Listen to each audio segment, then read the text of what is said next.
ನೋಡಿ, ಇವತ್ತು ಜಿಯೋಗ್ರಫಿಯಲ್ಲಿ ಚಾಲು ಮಾಡೋಣ. ಸೊ ಇದರಲ್ಲಿ ಎಕ್ಸಾಮಲ್ಲಿ ಬರುವಂಥದ್ದು ಕೆಲವೊಂದಿಷ್ಟು ಇದ್ದಾವೆ, ಅವನ್ನು ಬಿಡಿಸ್ಕೊಂಡು ಹೋಗೋಣ. ಸೊ ಚೆನ್ನಾಗಿ ಓದಿದರೆ ಎಲ್ಲರೂ ಜಿಯೋಗ್ರಫಿ ಪಾಸ್ ಮಾಡ್ಬೋದು. ನಮ್ಮ ಜಿಯೋಗ್ರಫಿ ನೋಡಿದರೆ ಇಂಡಿಯನ್ ಜಿಯೋಗ್ರಫಿ, ನಾವು ಹಿಮಾಲಯವನ್ನು ಉಗಮ ನೋಡಿದರೆ ಅಲ್ಲಿ ನಾವು 3 ರೀತಿ ಮಾಡ್ತೀವಿ: ಗ್ರೇಟರ್ ಹಿಮಾಲಯ, ಮಿಡ್ಲ್ ಹಿಮಾಲಯ ಮತ್ತು ಲೇಸರ್ ಹಿಮಾಲಯ ಅಂತಂದು. ಲೇಸರ್ ಹಿಮಾಲಯ ಅಂದರೆ ಮಹಾ ಹಿಮಾಲಯ, ಮಧ್ಯ ಹಿಮಾಲಯ, ಇನ್ನೊಂದು ಕೆಳ ಹಿಮಾಲಯ ಅಂತ. ಸೊ ಈ ರೀತಿ ನಾವು ಹಿಮಾಲಯವನ್ನು ವಿಂಗಡಣೆ ಮಾಡ್ತೀವಿ. ಸೊ ಇದ್ರ ಮಧ್ಯೆ ಕಣಿವೆಗಳು ಬರ್ತವೆ ಹಂಗೆ.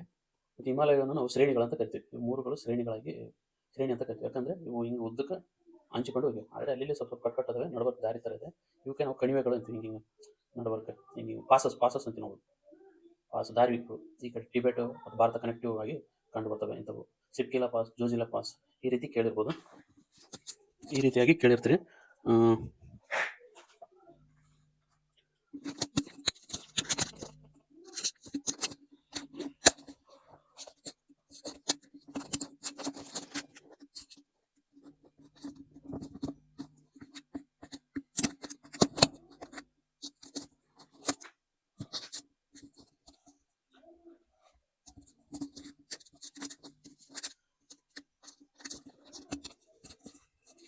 ಸಿಪ್ಕಿಲಾ, ಜೋಜಿಲಾ ಪಾಸ್ ಅಂತಂದು ನೀವು ಕೇಳಿರ್ತೀರಿ. ಈ ರೀತಿ ಕಣಿವೆಗಳ ಮುಂದೆ ಅಥವಾ ಕಣಿವೆಗಳ ಮಧ್ಯೆ ಕಂಡುಬರುವಂಥದ್ದು ನಾವು ಪಾಸ್ಗಳಂತ ಕರಿತೀವಿ. ಮತ್ತು ಈ ರೀತಿ ಶ್ರೇಣಿ ಅದಾವಲ್ಲ, ಮಹಾ ಹಿಮಾಲಯ, ಮಧ್ಯ ಹಿಮಾಲಯ ಮತ್ತು ಕೆಳ ಹಿಮಾಲಯ ಅಂತ ಅದಾವ. ಇವುಗಳ ಮಧ್ಯೆ ಕೆಲವೊಂದು ಪ್ಲೇಸಸ್ ಬಹಳ ದೂರ ವಿಶಾಲವಾದ ಮೈದಾನ ಪ್ರದೇಶ ಅಡ್ಕೊಂಡಿರುತ್ತೆ. ಇವಕ್ಕೆ ಡೂನ್ಸ್ ಅಂತೀವಿ ನಾವು.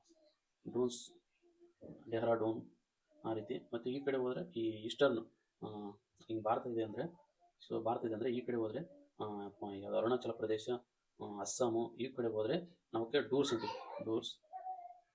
ಡೂರ್ಸ್ ಅಂತೀವಿ. ಈ ಕಡೆ ಬಂದರೆ ಅವಕ್ಕೆ ಡೂನ್ಸ್ ಅಂತೀವಿ ನಾವು. ಇದು ಗೊತ್ತಿರಬೇಕು. ಈಗ ಗ್ರೇಟರ್ ಹಿಮಾಲಯ ನೋಡಿದರೆ ಇಲ್ಲಿ ಇರುವಂಥ ಪ್ರಮುಖ ಶ್ರೇಣಿಗಳಂದರೆ ನಾವು ಹೈಯೆಸ್ಟ್ ಮೌಂಟೇನ್ ಕಾರಾಕೋರಂ ಮತ್ತು ಮೌಂಟ್ ಎವರೆಸ್ಟು ಇಂಥ ಶ್ರೇಣಿಗಳು ಕಂಡು ಬರ್ತವೆ ಈ ಗ್ರೇಟ್ ಹಿಮಾಲಯದಲ್ಲಿ. ಸೊ ಮಧ್ಯ ಹಿಮಾಲಯ, ಈ ಮಿಡ್ಲ್ ಹಿಮಾಲಯ ಅಂತೀವಲ್ಲ, ಇಲ್ಲಿ ಈ ಗ್ರೇಟ್ ಹಿಮಾಲಯದಲ್ಲಿ 8,000 ಅಥವಾ 6,000 ಅಬೋವ್ ಇರುವಂಥವು ಹಿಮಾಲಯಗಳು ಕಂಡು ಬಂದರೆ, ಈ ಮಧ್ಯ ಹಿಮಾಲಯದಲ್ಲಿ ಇದಕ್ಕಿಂತ ಕಡಿಮೆ ಎತ್ತರದ ಹಿಮಾಲಯಗಳು ಕಂಡು ಬರ್ತವೆ. ಇವಕ್ಕೆ ಲೆಸರ್ ಹಿಮಾಲಯ ಅಥವಾ ಮಿಡ್ಲ್ ಹಿಮಾಲಯ ಅಂತಾರೆ.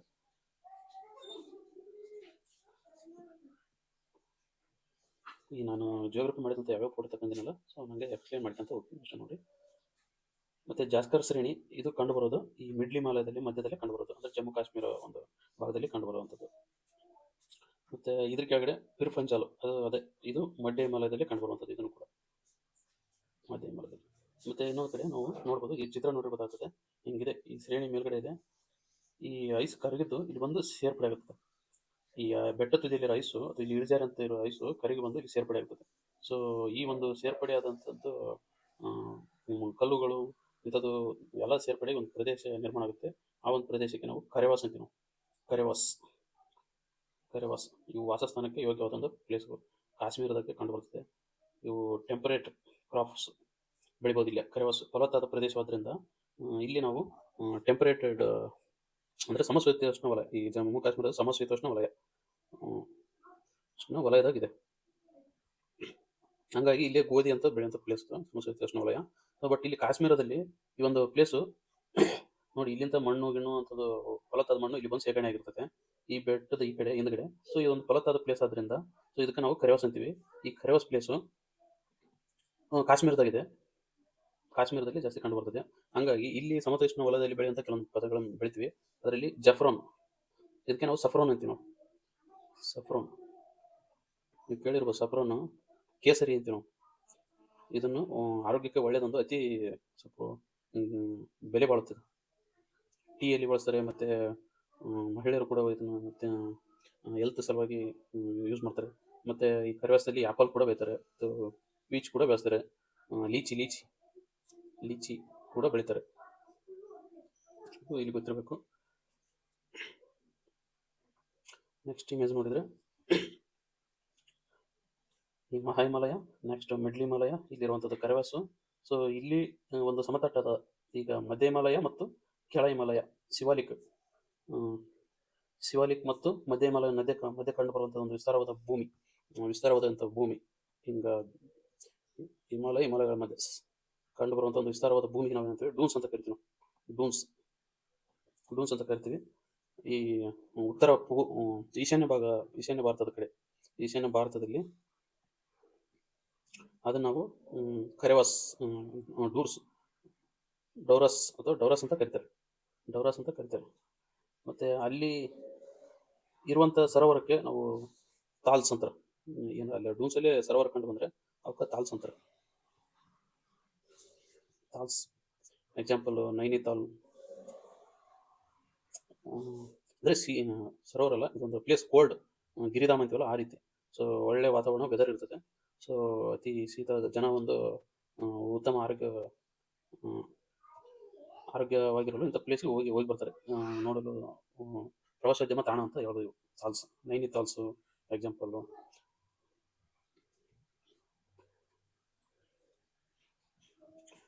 ನೈನಿತಾಲು, ಭೀಮ್ತಾಲು, ಸೊ ಎಕ್ಸಾಂಪಲ್ ನೋಡಿರ್ಬೋದು. ಮತ್ತು ನಾವು ಅರುಣಾಚಲ ಪ್ರದೇಶ ನೋಡಿದರೆ ಅಲ್ಲಿ ಕೆಲವೊಂದು ಬುಡಕಟ್ಟುಗಳು ಇದಾವೆ ಅರುಣಾಚಲ ಪ್ರದೇಶದಲ್ಲಿ. ಅವಕ್ಕೆ ನಾವು ಡಾಫ್ಲಾ ಮಿರಿ ಅಬೋರ್ ಮಿಸ್ಮಿ ಅಂತ ಕರಿತೀವಿ. ಡಾಫ್ಲಾ ಮಿರಿ ಅಬೋರ್ ಮಿಸ್ಮಿ ಒಂದು ಕ್ರಮೇಣವಾಗಿನ ಅದಾವೆ. ಭಾರತದ ಅರುಣಾಚಲ ಪ್ರದೇಶ ಹಿಂಗಿದೆ ಅಂದರೆ ಇಲ್ಲಿ ಡಾಫ್ಲಾ ಇದೆ, ಡಾಫ್ಲಾ ಮಿರಿ ಅಬೋರ್ ಮಿಸ್ಮಿ ಈ ರೀತಿಯೂ ಅದಾವೆ. ಡಾಫ್ಲಾ ಅಬೋರ್ ಮಿರಿ ಮಿಸ್ಮಿ ಈ ರೀತಿ ಬುಡಕಟ್ಟುಗಳು, ಅಲ್ಲಿರುವಂಥ ಬೆಟ್ಟಗಳ ಹೆಸರೇ ಬುಡಕಟ್ಟುಗಳ ಹೆಸರಾಗಿ ಇಟ್ಟಿದ್ದಾರೆ. ಬುಡಕಟ್ಟುಗಳಿಗೆ ಬೆಟ್ಟಗಳಿಗಾಗಿ ಇಟ್ಟಿದ್ದಾರೆ.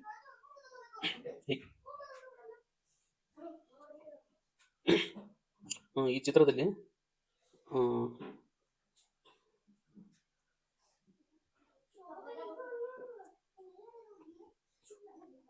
ಇಲ್ಲಿ ನೋಡ್ಬೋದು, ಈ ಚಿತ್ರದಲ್ಲಿ ಕಾರಕೋರಂ ಇದೆ, ಮಹಾ ಹಿಮಾಲಯದ ಕಂಡು ಬರ್ತದೆ. ಕಾರಕೋರಂ, ಲಡಕ್ ಶ್ರೇಣಿಗಳು ಮಹಾ ಹಿಮಾಲಯದ ಕಂಡು ಬರ್ತದೆ. ಇಲ್ಲಿ ನೋಡ್ಬೋದು ಜಾಸ್ಕರ್ ಶ್ರೇಣಿ, ಇದು ಮಧ್ಯ ಹಿಮಾಲಯದಲ್ಲಿದೆ. ಮತ್ತು ಅದರ ಕೆಳಗಡೆ ಪಿರ್ಪಂಜಾಲ ಶ್ರೇಣಿ, ಮತ್ತು ದುವಾದಾರ ಶ್ರೇಣಿ, ಮತ್ತು ಮಾನಸ ಸರೋವರ ಇಲ್ಲೇ ಕಂಡು ಬರ್ಬೋದು. ಈ ಕಡೆ ಮುಸ್ಸೋರಿ, ಇಲ್ಲಿ ನೋಡಿ, ಇದು ಕಾರಕೋರಮು, ಇದು ಲಡಾಖು. ಸೀರಿಯಲ್ ಒಂದ್ಸಕ್ಕೆ ಕೇಳ್ತಾರೆ ಕೆಲವೊಂದು ಟೈಮಲ್ಲಿ ಎಕ್ಸಾಮಲ್ಲಿ, ಸೊ ನೆನ್ಪಿಟ್ಕೊರಿ. ಇದು ಕಾರಕೋರಂ ಶ್ರೇಣಿ, ಇದು ಲಡಾಖು, ಇದು ಜಾಸ್ಕರ್, ಇದು ಪಿರ್ಪಂಜಾಲು, ಇದು ದೋಲಾದಾರು, ಇದು ಮುಸ್ಸೋರಿ. ಇಲ್ಲಿ ನಾಗ್ತಿಬ ಕಂಡು ಬರ್ತದೆ. ಮುಸ್ಸೋರಿಯಲ್ಲಿ ಕಂಡು ಬರುವಂಥ ಗಿರಿಧಾಮ ಯಾವುದಂದ್ರೆ ನಾಗ್ತಿಬ. ಇದು ದೌಲಾದಾರ್, ಇದು ಪಿರ್ಪಂಜಾಲ್, ಇದ್ರ ಮೇಲ್ಗಡೆ ಇರುವಂಥದ್ದು ಜಾಸ್ಕರು. ಇಲ್ಲಿ ಇರೋ ಲಡಾಖು, ಇಲ್ಲಿ ಕಾರಕೋರಂ ಶ್ರೇಣಿಗಳು. ಇವು ಸ್ವಲ್ಪ ನೆನಪಿರ್ಬೇಕು, ಎಕ್ಸಾಮ್ದಲ್ಲಿ ಕೇಳ್ತಾರೆ. ಮೇಲಿಂದ ಕೆಳಗೆ ಹೊಂದಿಸಿ ಅಂತ ಕೇಳ್ಬೋದು. ಮೇಲಿಂದ ಕೆಳಗೆ ಹೊಂದಿಸಿ ಅಂತ ಕೇಳ್ತಾರೆ. ಅವಾಗ ನಾವು ಕಾರಕೋರಂ ಮುಗಿಸ್ಬೇಕು, ಆಮೇಲೆ ಲಡಾಖ್ ಶ್ರೇಣಿ ಮುಗಿಸ್ಬೇಕು, ಆಮೇಲೆ ಜಾಸ್ಕರ್ ಮುಗಿಸ್ಬೇಕು, ಆಮೇಲೆ ಪಿರ್ಪಂಜಾಲು, ಹಂಗೆ ಕೆಳಗಡೆ ಬಂದ್ರೆ ದುರಾದಾರು, ಆಮೇಲೆ ಮುಸ್ಸೋರಿ. ಸೊ ಈ ರೀತಿ ಗುಡಿಸ್ಬೇಕು. ನೆಕ್ಸ್ಟ್ ಶಿವಾಲಿಕ ಬಂದರೆ, ಶಿವಾಲಿಕೆಗೆ ಔಟರ್ ಹಿಮಾಲಯ ಅಂತ ಕರಿತಾರೆ. ವರ ಹಿಮಾಲಯ ಅಂತಂದು ಶಿವಾಲಿಕಗಳಿಗೆ ಕರಿತಾರೆ. ಶಿವಾಲಿಕ ಹಿಲ್ಸ್ ಬೆಟ್ಟಗಳು ವರ ಹಿಮಾಲಯ ಅಂತ ಕರಿತಾರೆ. ಅದನ್ನ ನೆನ್ಪಿಡಬೇಕು. ಇವು ಹೈಟ್ ನೋಡಿದ್ರೆ 600ರಿಂದ 1500 ಮೀಟರ್ ಹೈಟಲ್ಲಿ. ಮತ್ತು ಇವು ಯಾವ್ಯಾವ್ದ್ರ ಮಧ್ಯ ಅದಾವ ಅಂದರೆ ಗ್ರೇಟರ್ ಹಿಮಾಲಯ, ಮಿಡ್ಲ್ ಹಿಮಾಲಯ, ಮಹಾ ಹಿಮಾಲಯ ಮತ್ತು ಮಧ್ಯ ಹಿಮಾಲಯ ಮಧ್ಯದಲ್ಲಿ ಅದಂತ ಹೇಳಿದ್ದಾರೆ. ಬಟ್ ಇವಾಗ ಪೂರ್ತಿ ಕೆಳಗಡೆ ಇರುವಂಥದ್ದು ಈ ಮಹಾ ಹಿಮಾಲಯ ಅಂದರೆ ಇದು ಮಧ್ಯ ಹಿಮಾಲಯ, ಇದ್ರ ಕೆಳಗಡೆ ವರ ಹಿಮಾಲಯ, ಇವಕ್ಕೆ ವರ ಹಿಮಾಲಯ ಅಂತಾರೆ. ನೋಡೋಣ. ಮತ್ತು ಅವು ನಿರಂತರವಾಗಿ ಹಬ್ಬಿಕೊಂಡವು. ಇಲ್ಲಿಂದ ಅಂದರೆ ಇಂಡಸ್ನಿಂದ ತೀಸ್ತಾ ನದಿವರೆಗೂ. ಇಂಡಸ್ ಅಂದರೆ ಇಲ್ಲಿದೆ ಅಂತ ತಿಳ್ಕೊ.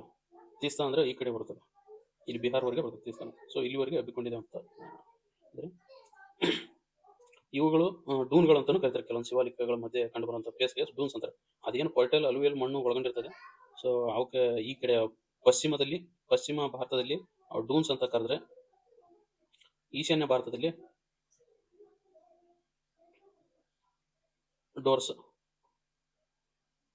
ಡೂರಾಸ್ ಅಂತ ಕರೀತಾರೆ. ಇದನ್ನ ನೆನ್ಪಿಟ್ಟಿದ್ದಾರೆ.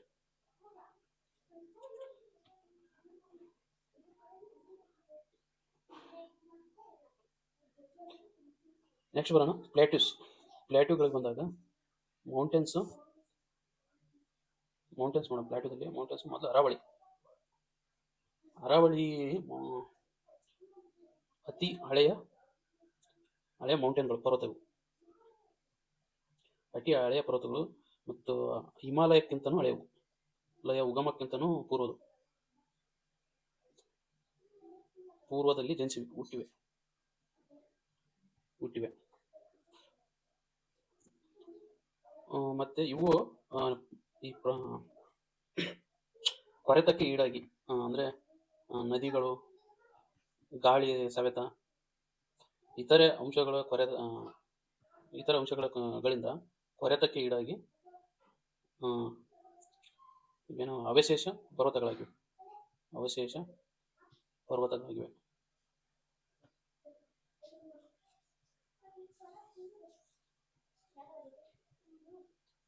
ಪರ್ವತಗಳಾಗಿವೆ. ಇವಕ್ಕೆ ನಾವು ರೆಲಿಕ್ ಮೌಂಟೇನ್ಸ್ ಅಂತೀವಿ ನಾವು, ಅದೇ ಅವಶೇಷ ಪರ್ವತಗಳು.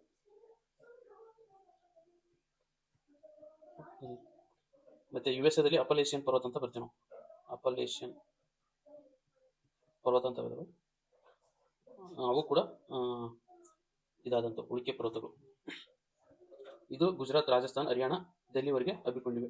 ರೈಸಿನಾ ಹಿಲ್ಸ್ ಅದು ಅವಶೇಷ ಪರ್ವತದ ಈ ಅರಾವಳಿ ಇದರಲ್ಲೇ ಕಂಡುಬರುವಂಥದ್ದು. ದೆಹಲಿ ಇರೋದು ಪಾರ್ಲಿಮೆಂಟ್ ಈ ಒಂದು ಪರ್ವತದಲ್ಲಿ ಕಂಡುಬರ್ತದೆ, ಅದಕ್ಕೆ ರೈಸಿನಾ ಹಿಲ್ಸ್ ಅಂತಾರೆ. ನೆನಪಿಟ್ಕೊಳ್ಳಿ, ಕ್ವಶನ್ ಕೇಳ್ಬೋದು. ಇಲ್ಲಿ ಗುರು ಶಿಖರದಲ್ಲಿ ಅರಾವಳಿಯಲ್ಲಿ ದೊಡ್ಡದಾದ ಶಿಖರ ಯಾವುದು? ದೊಡ್ಡ ಶಿಖರ ಗುರು ಶಿಖರ ಅದು ರಾಜಸ್ಥಾನದಾಗಿದೆ.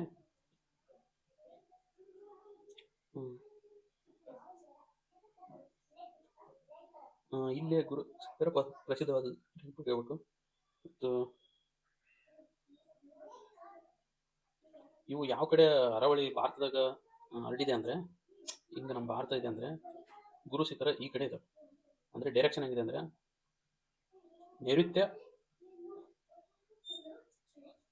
ನೈಋತ್ಯ ಭಾಗದಿಂದ ಈಶಾನ್ಯ ಕಡೆಗೆ ಹರಡಿಕೊಂಡಿವೆ. ಹಂಗಾಗಿ ನಮ್ಮ ಮಾನ್ಸೂನ್ ಅರಬ್ಬಿ ಸಮುದ್ರದಿಂದ ಬೀಸುವ ಮಾರುತಗಳು ಹಿಂಗ್ ಬೀಸ್ತವೆ, ಸಮಭಾಜಕ ವೃತ್ತದಿಂದ ಬಂದು ಹಿಂಗ್ ಭಾರತದ ಕಡೆ ಬೀಸ್ತವೆ. ಇಲ್ಲಿ ಆದ್ರೆ ಪಶ್ಚಿಮ ಘಟ್ಟ ಅದಾವೆ. ಸೊ ಹಂಗಾಗಿ ಇಲ್ಲಿ ಮಳೆಯನ್ನು ಇಲ್ಲೇ ಸುರಿಸ್ಬಿಡ್ತಾರೆ ಪರ್ವತಗಳಿಗೆ. ಇಲ್ಲಿ ದಕ್ಷಿಣ ಭಾರತ ಅತಿ ಹೆಚ್ಚಾಗಿ ಮಳೆ ಪಡಿತೈತಿ ಈ ಪಶ್ಚಿಮ ಘಟ್ಟಗಳು. ಆದರೆ ಇವು ಈ ಮಳೆ ಬೀಸುಗಳ ದಿಕ್ಕಿಗಳೇ ಸಮವಾಗಿದ್ದಾವೆ, ಹಂಚಿಕೊಂಡಿವೆ. ಹಂಗಾಗಿ ಇಲ್ಲಿ ಮಳೆ ಪಡೆಯೋದು ಅತಿ ಕಡಿಮೆ ಭಾಗ. ಮಳೆಗಾಲದಲ್ಲಿ ಸ್ವಲ್ಪ ಪಡಿತೈತೆ. ಈ ಕಡೆ ಮಾರುತಗಳು ಹಿಂಗ್ ಬೀಸಂತ ಹೋಗ್ಬಿಟ್ರೆ ಸೊ ಇಲ್ಲಿ ಮಳೆ ಈ ಗುರು ಶಿಖರದಲ್ಲಿ ಜಾಸ್ತಿ ಮಳೆ ಆಗಲ್ಲ. ಹಂಗಾಗಿ ಇದೊಂದು ರಾಜಸ್ಥಾನ, ಈ ಭಾಗದಲ್ಲಿ ರಾಜಸ್ಥಾನ ಒಂದು ಉಷ್ಣಾಂಶ ಇರುವ ಪ್ರದೇಶದಲ್ಲಿದೆ. ಅತಿ ಹೆಚ್ಚು ಉಷ್ಣಾಂಶ ದಾಖಲಾದ ರಾಜಸ್ಥಾನದ ರೋಹ್ಲಿ ಮರುಭೂಮಿನೇ ಅದಕ್ಕೆ ನಿರ್ಮಾಣ ಆಗಿರೋದು. ಇದೇ ಕಾರಣದಿಂದ ಇಲ್ಲಿ ಮರುಭೂಮಿನೂ ಕೂಡ ಉಂಟಾಗಿದೆ. ಈ ಒಂದು ಪಾಠಲ್ಲಿ ಮರುಭೂಮಿ ಅದೇ ಒಂದು ಕಾರಣದಿಂದ ಮಳೆಗಳು ಹಿಂಗ ಶಿಖರಗಳು ಹಿಂಗ ಹಬ್ಬಿರೋದ್ರಿಂದ ಈ ಭಾಗದಲ್ಲಿ ಮರುಭೂಮಿ ಉಂಟಾಗಿದೆ. ಯಾವುದೇ ಪರ್ವತಗಳು ತಡೆದು ಮಳೆ ನಿಲ್ಲಿಸೋದಿಲ್ಲ. ಹಂಗಾಗಿ ಈಗ ಇಲ್ಲಿ ಮರುಭೂಮಿಗಳು ಉಂಟಾಗಿದೆ ಅಂತ ಹೇಳ್ಬೋದು. ಇಲ್ಲಿ ಏನು ಮಿನರಲ್ಸ್ ಕಂಡು ಬರ್ತಾವೆ ಅಂದ್ರೆ ಈ ಒಂದು ಅರಾವಳಿ ಪ್ರದೇಶದಲ್ಲಿ, ಮತ್ತೆ ಇದು ಯಾವ ಯುಗಕ್ಕೆ ಸೇರುತ್ತೆ ಅಂದ್ರೆ ಆರ್ಕಿಯನ್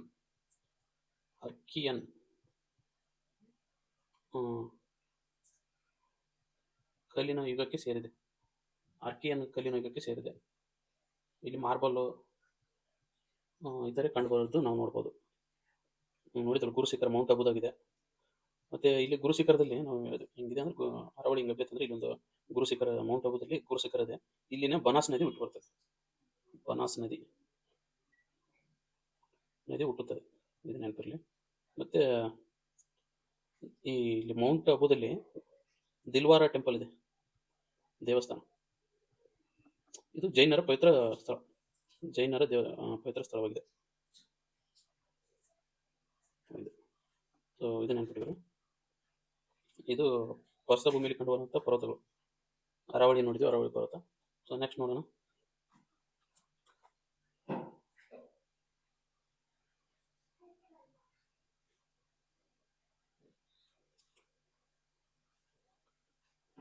ವಿಂಧ್ಯ ಶ್ರೇಣಿಗಳು ನೋಡಿದ್ರೆ ಪ್ರಸ್ಥಭೂಮಿಯಲ್ಲಿ ಕಂಡುಬರುವಂಥ ವಿಂಧ್ಯ ಶ್ರೇಣಿಗಳು. ಸೊ ಇವು ಭಾರತದಲ್ಲಿ ಹಿಂಗೆ ನಮ್ಮ ಭಾರತ ಹಂಚಿಕೆ ಆಗಿದೆ ಅಂದರೆ ಹಿಂಗೆ ಭಾರತ ಇದೆ ಅಂದರೆ ಇಲ್ಲಿ ವಿಂಧ್ಯ ಪರ್ವತಗಳಿವೆ, ಇದರ ಕೆಳಗಡೆ ಸತ್ಪುರ ಪರ್ವತಗಳು ಇದೆ, ಇಲ್ಲಿ ನರ್ಮದಾ ನದಿ ಹರಿದೋಗುತ್ತೆ ಮಧ್ಯೆ, ಇಲ್ಲಿ ನರ್ಮದಾ ನದಿ ಹರಿದೋಗುತ್ತೆ.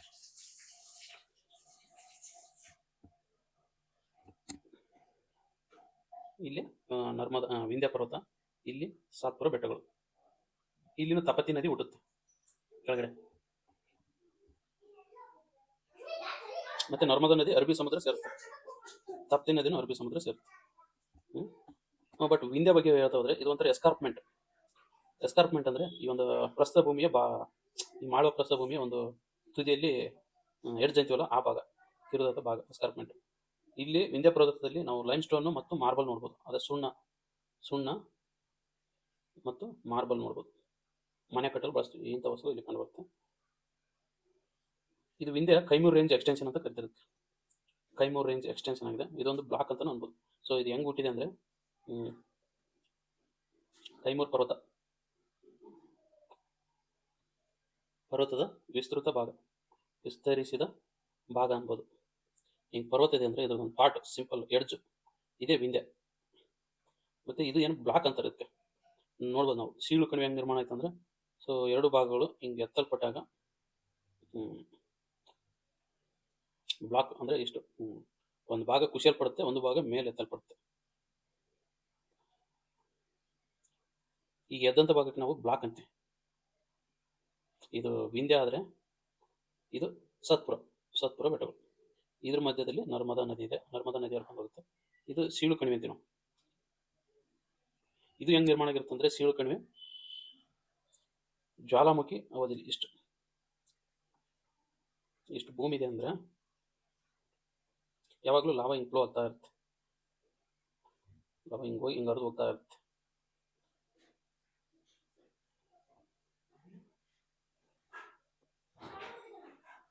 ಲಾವಾ ಹಿಂಗ್ ಹರಿದು ಹೋಗುತ್ತೆ, ಆವಾಗ ಈ ಭಾಗ ಮೇಲೆತ್ತಲ್ಪಟ್ರೆ, ಲಾವಾ ಹಿಂಗೆ ಬಂದು ಹಿಂಗೆ ಮೇಲೆತ್ತಲ್ಪಟ್ರೆ ಈ ಭಾಗ ಕುಸಿದ ಒಂದು ಪ್ರದೇಶವಾಗಿರುತ್ತೆ. ಇದು ವಿಸ್ತರಿಸಲ್ಪಡೋದ್ರಿಂದ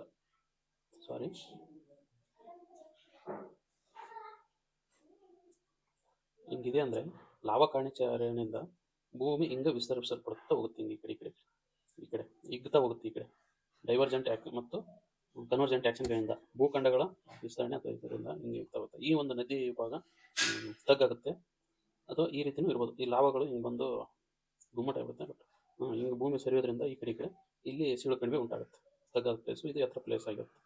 ಮತ್ತು ಇಲ್ಲಿ ಜ್ವಾಲಾಮುಖಿ ಇರೋದ್ರಿಂದ ಇಲ್ಲಿ ಒಂದು ಶೇಖರಣೆ ಆಗಿ ಪರ್ವತ ಆಗಿರುತ್ತೆ. ಸೊ ಇದೇ ನಾವು ನರ್ಮದಾ ಸೀಳು ಕಣಿವೆ ಅಂತೀವಿ. ಇದು ಎತ್ತರ ಬ್ಲಾಕ್ ಅಂತೀವಿ ನಾವು. ಇಷ್ಟೇ, ಇದು ಬ್ಲಾಕ್. ಈ ರೀತಿ ನರ್ಮದಾ ಕಣಿವೆ ಉಂಟಾಗಿದೆ. ಮತ್ತೆ ಸತ್ಪುರ ನೋಡ್ಬೋದು. ಸತ್ಪುರ ಇದು ಕೂಡ ಬ್ಲಾಕ್ ಮೌಂಟೇನ್. ಸತ್ಪುರ ಇದು ಗುಜರಾತ್, ಯಾವ್ಯಾವ್ದು ರಾಜ್ಯಗಳ ನಡುವೆ ಹಂಚಿಕೆ ಇದೆ ಅಂದ್ರೆ ಗುಜರಾತ್, ಮಹಾರಾಷ್ಟ್ರ, ಮಧ್ಯಪ್ರದೇಶ, ಛತ್ತೀಸ್ಗಢ, ಈ ಒಂದು 4 ರಾಜ್ಯಗಳ ಮಧ್ಯೆ ಹಂಚಿಕೆ ಆಗಿದೆ. ಗುಜರಾತ್, ಮಹಾರಾಷ್ಟ್ರ, ಮಧ್ಯಪ್ರದೇಶ, ಛತ್ತೀಸ್ಗಢ. ರಾಜಸ್ಥಾನ ಇಲ್ಲ, ಕರ್ನಾಟಕದಲ್ಲಿ ಅದು. ಇಲ್ಲಿ 2 ಗಿರಿಧಾಮ ಕಂಡು ಬರ್ತವೆ, ಧೂಪ್ಗರ್ ಅಂತಂದು, ಧೂಪ್ಗರ್ ಅಂಡ್ ಪಂಚಮಾರಿ. ಇವು ಸತ್ಪುರ ಹಿಲ್ಸ್ದಲ್ಲಿ ಕಂಡು ಬರುವಂತಹ ಉನ್ನತ ಪ್ರದೇಶಗಳು. ಇಲ್ಲೇ ಈ ಧೂಪಗರ್ಭದಲ್ಲಿ ಕಂಡು ಬರ್ತದೆ ಇದ್ದಂತೆ, ಅದು ಮಹಾದೇವ್ ಹಿಲ್ಸ್ ಅಂತ ಪರ್ವತ. ಇದರಲ್ಲಿ ಉನ್ನತವಾದ ಪ್ರದೇಶ ಧೂಪಗರ್ಭದಲ್ಲಿ ಕಂಡುಬರುತ್ತದೆ. ಇಲ್ಲೇ ನರ್ಮದಾ ಹುಟ್ಟುತ್ತಿದ್ದಾನೆ. ನರ್ಮದಲ್ಲ, ಗೋದಾವರಿ ಅಥವಾ ಕೃಷ್ಣನ ಹುಟ್ಟುತ್ತೆ, ಗೋದಾವರಿ ನದಿ ಹುಟ್ಟುತ್ತೆ. ಅದು ಕ್ಲಾರಿಫೈ ಮಾಡ್ಕೊಂಡಾಗ ನೆಕ್ಸ್ಟ್ ಬರೋಣ ಅಮರಾವತಿ ಹಿಲ್ಸ್, ಅಮರ್ಕಂಟಕ್ ಹಿಲ್ಸ್.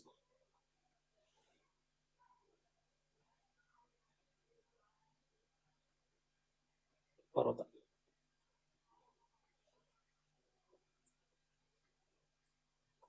ಅಥವಾ ಮೈಕಲ್ ಹಿಲ್ಸ್ ಅಂತೀವಿ ನಾವು, ಮೈಕಲ್ ಶ್ರೇಣಿ ಅಂತ ಕರಿತೀವಿ ನಾವು. ಇಲ್ಲಿ ಕಂಡು ಬರ್ತಾರೆ, ಇಲ್ಲಿ ಕಂಡು ಬರುವಂಥದ್ದು. ಇಲ್ಲಿನೇ ನಾವು ಏನು ಹುಟ್ಟುತ್ತಪ್ಪ ಅಂದ್ರೆ ನರ್ಮದಾ ನದಿ ಹುಟ್ಟಿ ಬರೋದು. ಈ ಅಮರ್ಕಂಟಕ್ ಪ್ಲೇಸ್ನಲ್ಲಿ ನರ್ಮದಾ ನದಿ ಹುಟ್ಟೋದು. ಮತ್ತು ಸೋನ್ ನದಿನೂ ಕೂಡ ಹುಟ್ಟೋದು. ಸೋನ್ ನದಿ ಇದು ಹಿಂಗೆ ಉತ್ತರಕ್ಕೆ ಹರಿದು ಹೋಗುತ್ತೆ, ಹೋಗಿ ಗಂಗಾ ನದಿ ಸೇರುತ್ತೆ. ಗಂಗಾ ನದಿ ಸೇರುವಂಥದ್ದು ಸೋನ್ ನದಿ. ನಾವೇನು ಅನ್ಕೋಬೇಕು ಹೇಳೋ, ಸೋನ್ ನದಿ ಇಲ್ಲಿ ಅಮರಕಂಟಕದಲ್ಲಿ ಹುಟ್ಟಿ ಹಿಂಗೆ ಉತ್ತರಕ್ಕೆ ಹರಿತು ಅಂದರೆ ಭಾರತ ಹೆಂಗಿದೆ ಅನ್ಕೋಬೋದು. ಇವು ನಡ್ಬರ್ಕ್ ಹಿಂಗೆ ಉಬ್ಬಿದೆ, ಆ ಕಡೆ ಇಳಿಜಾಪಿದೆ ಅಂತ ಅನ್ಕೋಬೋದು. ಬಸ್ ಈ ಕಡೆನೂ ಇಳಿಜಾಪಿದೆ, ಇಲ್ಲಿ ಸ್ವಲ್ಪ ದಿಬ್ಬ ಇದ್ರೆ ಈ ಕಡೆ ಇಳಿಜಾಪಿದೆ, ಈ ಕಡೆ ಸ್ಲೋಪ್ ಇದೆ, ಮತ್ತು ಈ ಭಾಗನೂ ಈ ಕಡೆ ಸ್ಲೋಪ್ ಇದೆ, ಹಿಮಾಲಯದಿಂದ ಈ ಭಾಗ ಈ ಕಡೆ ಸ್ಲೋಪ್ ಇದೆ ಅಂತ ಅನ್ಕೋಬೋದು ಇಷ್ಟು.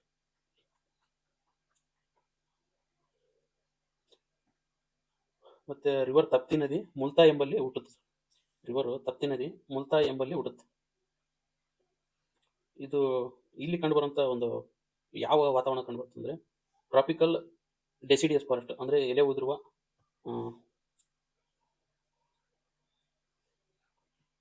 ಸಮಭಾಜಕ ವೃತ್ತದ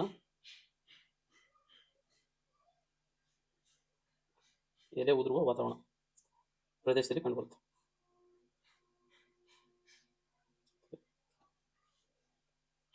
ಇಲ್ಲಿ ಟೀಕು, ಸಾಲು, ಸೀಸಮು, ಟೆಂಡು ಅಂತ ಇಂಪಾರ್ಟೆಂಟ್ ಗಿಡವನ್ನು ಬೆಳಿತಾರೆ. ಯಾವಪ್ಪ? ಟೀಕು, ಸಾಲು, ಸೀಸಮು,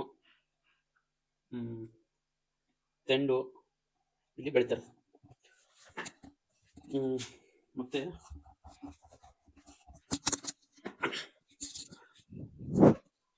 ಇಲ್ಲಿ ನೋಡ್ಬೋದು, ಇಲ್ಲಿ ಬೆಳೆಯುವಂಥ ಸಸ್ಯಗಳು ಯಾವ ಅಂದರೆ ಟೈಗರ್, ಅದೇ ನೋಡಿದೆ, ಟೀಕು, ಸೀಸಮು, ಟೆಂಡು ಅಂತ ಕಂಡು. ಇಲ್ಲಿ ಕಂಡು ಬರುವಂಥ ಪ್ರಾಣಿಗಳು ಅಂದರೆ ಎಲಿಫೆಂಟು, ಟೈಗರು, ಬಾಸಿರಂಗ ಅಂದರೆ ಜಿಂಕೆ. ಇದು ಒಂಥರ ಜಿಂಕೆ ಇಲ್ಲಿ ಬಾಸಿರಂಗ ಅಂತೀವಿ ನಾವು, ಅದು. ಮತ್ತು ಸ್ಲೋತ್ ಬೀಡ್ ಅಂದರೆ ಯಾವಾಗಲೂ ಮಲಗಿರುವ ಇದು ಕರಡಿ ಇದು ಇಲ್ಲಿ ಕಂಡು ಬರ್ತದೆ. ಸೊ ಇಲ್ಲಿ ಕಂಡು ಬರುವಂಥ ಪ್ರಾಣಿಗಳು ಈ ಒಂದು ಯಾವುದರಲ್ಲಿ ಅಮರಕಂಟಕದಲ್ಲಿ ಕಂಡು ಬರುವಂಥದ್ದು. ಇಲ್ಲಿ ಕಂಡು ಬರುವಂಥ ಬುಡಕಟ್ಟು ವರ್ಗಗಳು ಅಂದರೆ ನೆನ್ಪಿಡಿದ್ರೆ ಇವು ಇಂಪಾರ್ಟೆಂಟು. ಕೊಂಡಾಸ್, ಎರಡನೇದು ಮುಂಡಾಸ್, ಮೂರನೇದು ಬಿಲ್ಸ್ ಇಂಪಾರ್ಟೆಂಟ್ ಇರಬೇಕು. ರಾಜಸ್ಥಾನದಾಗೂ ಕಂಡು ಬರ್ತದೆ, ಮತ್ತು ಈ ಒಂದು ಮಧ್ಯಪ್ರದೇಶದಲ್ಲಿ ಕಂಡು ಬರುವಂಥದ್ದು, ಈ ಒಂದು ಪ್ಲೇಸಲ್ಲಿ ಕಂಡು ಬರ್ತದೆ. ಈ ಮುನ್ಸ್ ಅದೇ ಜಾರ್ಖಂಡ್, ಛತ್ತೀಸ್ಗಢ ಈ ಪ್ರದೇಶದಲ್ಲಿ ಕಂಡು ಬರ್ತಾರೆ. ಈ ಕೊಂಡಸ್ ಟ್ರೈಬ್ಸ್ನು ಅಷ್ಟೇ, ಜಾರ್ಖಂಡ್, ಛತ್ತೀಸ್ಗಢ, ಒರಿಸ್ಸಾ ಈ ಒಂದು ಅಂಚಿನಲ್ಲಿ ಕಂಡು ಬರುವಂಥದ್ದು. ಇವು ಇಂಪಾರ್ಟೆಂಟು. ಸೊ ಈಗ ನೋಡಿದ್ವಿ. ಮತ್ತು ನೆಕ್ಸ್ಟ್ ಏನಂದ್ರೆ ಸತ್ಪುರ, ಬ್ಲ್ಯಾಕ್ ಮೌಂಟೇನ್ಸ್ ಇದನ್ನಾಗಲೇ ನೋಡಿದ್ವಿ. ಅಮರಕಂಟಕ ನೋಡಿದ್ವಿ, ಅಲ್ಲಿ ಸೋನು ನರ್ಮದಾ ನದಿ ಹುಟ್ಟುತ್ತೆ. ಅದ್ರ ಕೆಳಗಡೆ ಬಂದರೆ ಒಂದು ಮುಲ್ತಾಯ್ ಎಂಬ ಬೆಟ್ಟದಲ್ಲಿ ತಪ್ತಿ ನದಿ ಹುಟ್ಟುತ್ತೆ. ಮತ್ತು ಇಲ್ಲಿ ಕಂಡು ಬರುವಂಥದ್ದು ಡೆಸಿಡಿಯಸ್ ಫಾರೆಸ್ಟ್ ಕಂಡು ಬರುತ್ತೆ. ಇದು ಭಾರತದಲ್ಲಿ ಹೆಚ್ಚು ಕಂಡು ಬರುವಂಥ ಒಂದು ವಾತಾವರಣ, ಸಮುದ್ರದಲ್ಲ ಎಲೆ ಉದುರುವ ವಾತಾವರಣ. ನೆಕ್ಸ್ಟ್ ನೋಡೋಣ. ಆಗಲೇ ಇದು ಸತ್ಪುರದಲ್ಲಿ ಕಂಡು ಬರುವಂಥ ಪಂಚಮರಿ ಪರ್ವತ ಒಂದು ಬಯೋಸ್ಫಿಯರ್ ರಿಸರ್ವ್, ಜೈವಿಕ ವೈವಿಧ್ಯ ವಲಯದ ತಾಣ, ಜೈವಿಕ ವೈವಿಧ್ಯ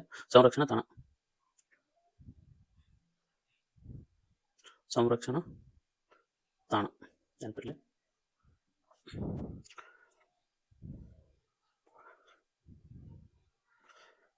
ಇನ್ನೊಂದು ನೋಡೋಣ.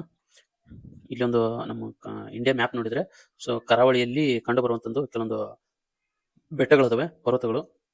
ಅವು ಎಲ್ಲೆಲ್ಲಿ ಹಂಚಿಕೆ ಆಗಿರುವಂಥದ್ದು ಇವು ನೋಡೋಣ. ಅವು ಸ್ವಲ್ಪ ಇಂಪಾರ್ಟೆಂಟು, ನೋಡ್ಬೋದು. ನಾವು ಇಲ್ಲಿ ಪಶ್ಚಿಮ ಘಟ್ಟ ಹರಡಿದೆ ಎಷ್ಟು, ಈ ಕಡೆ ಹರಡಿದನ್ನ ಪೂರ್ವಘಟ್ಟ ಅಂತೀವಿ. ಪೂರ್ವಘಟ್ಟನ ಆಮೇಲೆ ನೋಡೋಣ. ಈ ಕಡೆ ಹರಡಿದಿರುವಂಥ ಒಂದು ಪಶ್ಚಿಮ ಘಟ್ಟ ನಾವು ಇವಾಗ ನೋಡೋಣ. ಪಶ್ಚಿಮ ಘಟ್ಟ ಈ ಮೇಲ್ಗಡೆ ಭಾಗಕ್ಕೆ ನಾವು ಪಶ್ಚಿಮ ಘಟ್ಟ ಮೇಲ್ಗಡೆ ಮಹಾರಾಷ್ಟ್ರವರೆಗೂ ನಾವು ಏನಂತೀವಿ, ನಾವು ಸಹ್ಯಾದ್ರಿ ಅಂತೀವಿ. ಕರ್ನಾಟಕದಾಗಲೂ ಕೆಲವೊಂದು ಸಹ್ಯಾದ್ರಿ ಅಂತೀವಿ. ನೆಕ್ಸ್ಟ್ ಈ ಕಡೆ ಈ ಒಂದು ಭಾಗ ನಾವು ಕೊಂಕಣ ತೀರ ಅಂತೀವಿ ನಾವು ಕೆಲವೊಮ್ಮೆ.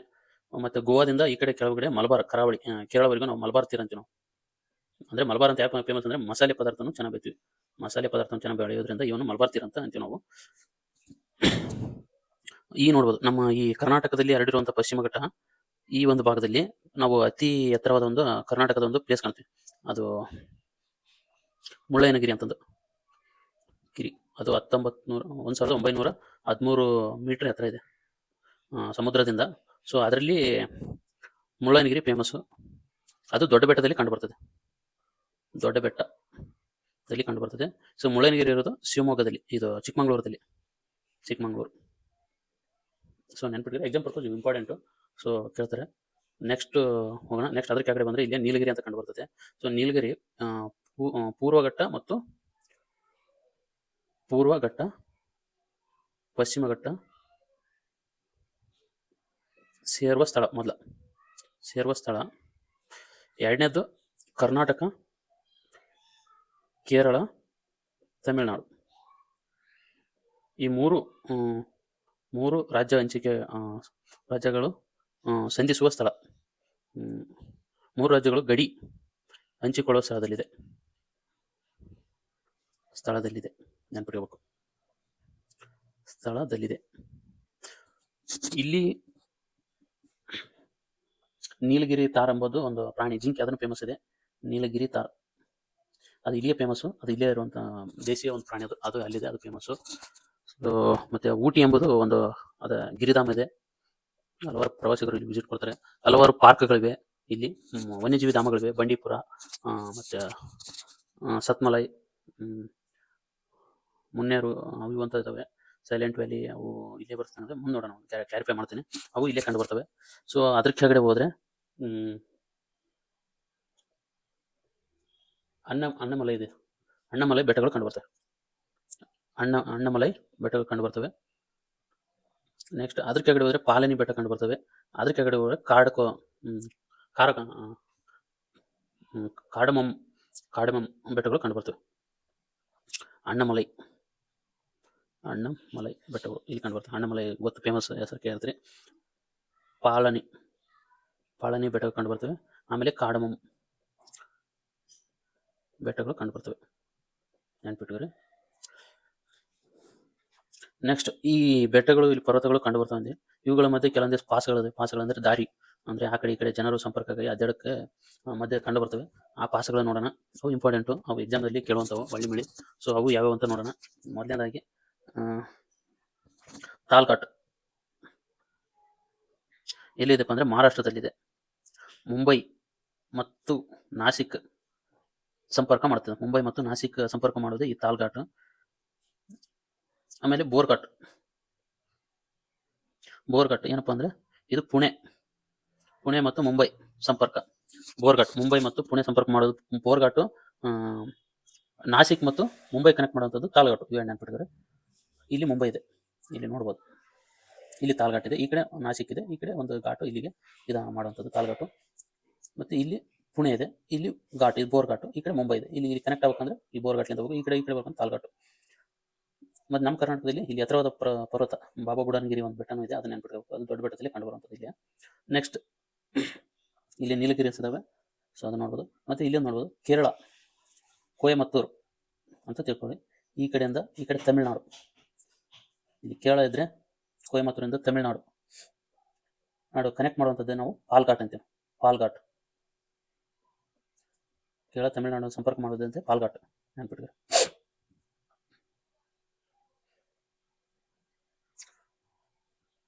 ಮತ್ತೆ ನಾನು ಹಂಗೆ ಮುಂದುವರೆದು ಹೇಳ್ಬೇಕಂದ್ರೆ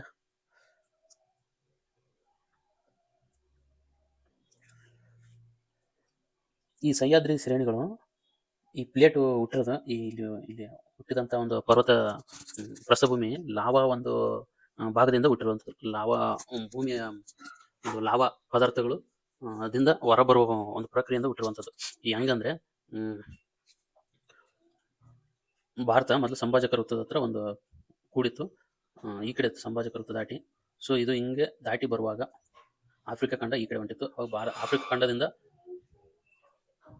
ಖಂಡದಿಂದ ಭಾರತ ಬೇರ್ಪಟ್ಟು ಬರುವಾಗ, ಸೊ ಈ ಕಡೆ ಹಿಮಾಲಯ ಕಡೆ ಬರುವಾಗ, ಹಿಮಾಲಯ, ಆಫ್ರಿಕಾ, ಭಾರತ 65 ಮಿಲಿಯನ್ ವರ್ಷಗಳ ಹಿಂದೆ ಇಲ್ಲಿದ್ದಂಥ ಭಾರತ ಕ್ರಮೇಣವಾಗಿ ಹಿಂಗೆ ಬರಕಚ್ಚಿತ್ತು.